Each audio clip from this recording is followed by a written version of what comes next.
तिथं गेलो आहोत. फार महत्वाचं म्हणजे देगलूर शहरात आपण मुख्य बाजारपेठेत गेलो तर ट्रॅफिकची फार मोठी समस्या आहे. त्या ट्रॅफिकचं देखील आम्ही कसं निराकरण करता येईल, त्यातून कसं मार्ग काढून जनतेला याचा त्रास होणार नाही याचं देखील आम्ही नियोजन करण्याचा पुढील 5 वर्षामध्ये पोलीस डिपार्टमेंटच्या माध्यमातून आम्ही करण्याचा प्रयत्न करत आहोत. मित्रो, देगलूर शहर हा समाजातील विचाराचं शहर आहे. इथे सर्व जाती धर्मातील लोक गुण्यागोविंदाने राहतात, एकमेकांशी प्रेमानं वागतात, एकमेकांचे विचार आचार घेतात. आणि इथे देगलूर शहरामध्ये प्रत्येक धर्माच्या कार्यक्रमामध्ये, आता मुस्लिम धर्माच्या कार्यक्रमामध्ये आपण सर्व इन्व्हॉल्व होतो, त्यांनी आपल्या हिंदू धर्माचे कार्यक्रम इन्व्हॉल्व होतो. एक चांगला आहे सामाजिक सलोखा आपल्या या देगलूर शहरांना आपले पूर्वज एक चांगला विचार देऊन गेला आहे. त्यामुळे देगलूर शहर असं सर्वांसाठी, व्यापाऱ्यांसाठी किंवा जे स्थलांतरित लोक असतात की त्यांच्यासाठी देखील पोषक वातावरण आपल्या पूर्वजांनी इथं तयार करून ठेवलेलं आहे. त्यामुळं पुढील विकासासोबत विचाराची देखील आपली ही निवडणूक आहे. त्यामध्ये आपण काम करत असताना काँग्रेस पक्षाच्या मागील 5 वर्षामध्ये मोगलांच्या नेतृत्वाखाली काम करत असताना विविध असं विकास कामे इथं आपल्या देगलूर शहरामध्ये झालेलं आहे. नगरपालिका ही जनतेची, देगलूर शहराची पालक संस्था असते.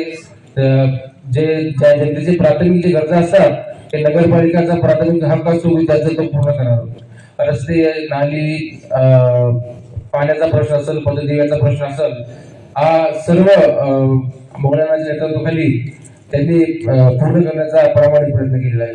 विकास ही अविरत चालणारी घटना आहे. विकास कधी थांबणार नाही. विकास ही दिवसेंदिवस आपल्याला शहर क्षेत्र वाढल्यामुळं ते विकास आपल्याला करतच राहायचा आहे. त्यामुळं अण्णाच्या नेतृत्वाखाली 5 वर्षामध्ये जी कामं झाली, त्यांनी गेल्या वेळेस जो जाहीरनामा त्यांनी प्रसिद्ध केला होता त्यातील 90 ते 95% त्यांनी काम पूर्ण केलं आहे.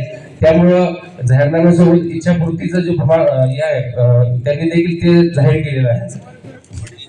देगलूरचा आपल्या महाराष्ट्रामध्ये एक चांगलं देगलूर नगरपालिकेने मेसेज केलेला आहे की देगलूर नगर परिषदेकडून अति महत्वाचं डॉक्टर बाबासाहेब आंबेडकर अभ्यासिका केंद्र आपल्या या देगलूर शहरामध्ये अण्णांच्या माध्यमातून उभारण्यात आलेलं आहे. महत्वाची गोष्ट म्हणजे परवा दिवाळीला मला आणि मोगलांना तिथली मुलं आम्हाला निमंत्रण केले होते चहा पाण्याला. तर तेव्हा आम्हाला कळालं की 2 ते 3 वर्षामध्ये तिथे अभ्यास करून देगलूर शहरातली गोरगरीब मुलं 46 मुलं क्लास 1, क्लास 2, क्लास 3 अधिकारी झालेले आहेत. इतकं मोठं काम या नगरपालिकेच्या माध्यमातून तिथे आपल्याकडे होत आहे.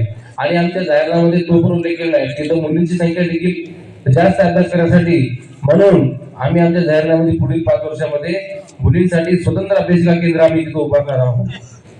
असा आमचा पुढील 5 वर्षाचा संकल्प आहे. मी सांगताना फार अभिमान वाटतो मला. त्या कार्यक्रमामध्ये आम्ही गेलो असताना एक ऑटो चालकाचा मुलगा, त्याचं नाव शेख आफ्रिद आहे, तो तलाठी झाला आहे आणि तो त्याच्या मनोगतमध्ये सांगितलं तो की माझे वडील ऑटो चालक आहेत, मी नांदेडला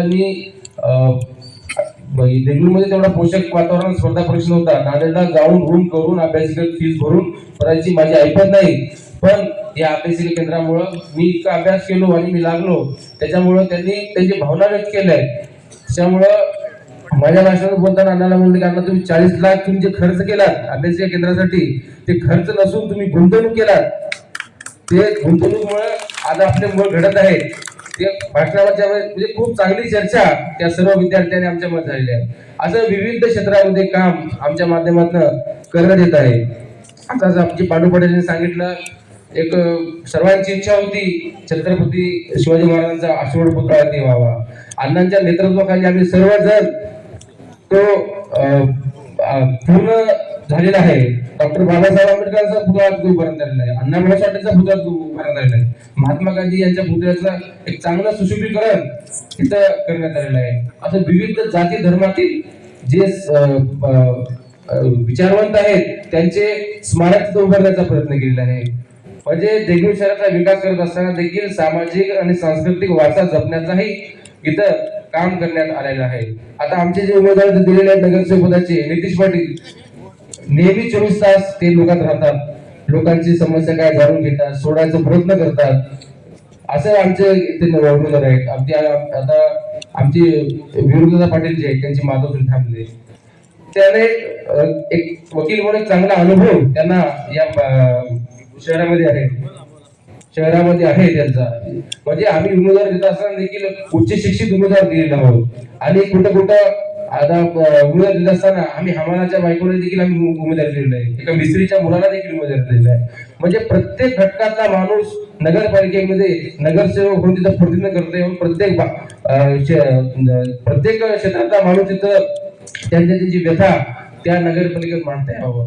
आम्ही 24 तास काम करणाऱ्या लोकांना प्राधान्य देऊन आम्ही तिथे उमेदवारी दिली. तुम्ही आमचे उमेदवार तपासा तुम्ही.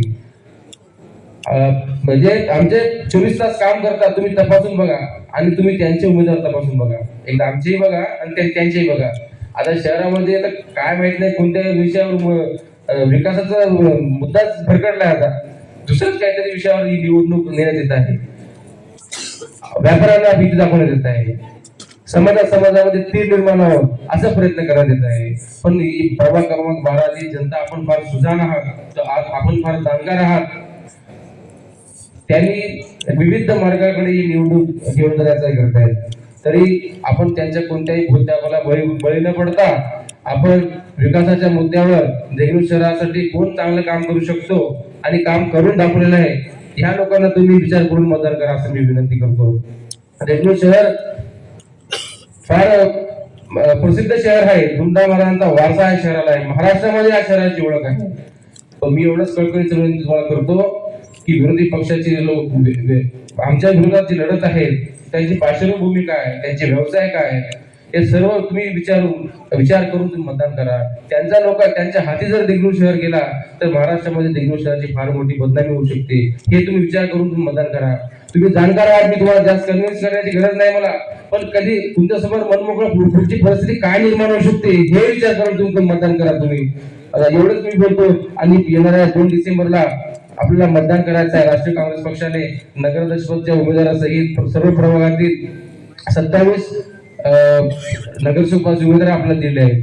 त्यामुळे प्रभाग क्रमांक 12 मध्ये आमचे नितीश पाटील, आमचे मानंदाताई, तसेच अजितदादा वानखेडे आणि कल्पनाताई पाटील हे सतत आणि या लोकांना राजकीय वारसा आहे उमेदवारी दिलेला आहे. आपण सर्वांनी आवर्जून यांच्या नावासमोरील पंजाब निशाणीसमोरील बटन दाबून यांना प्रचंड मताने विजय कराल असं मी तुम्हाला कळकळीपूर्वक विनंती करतो आणि मी थांबतो. जय हिंद, जय महाराष्ट्र.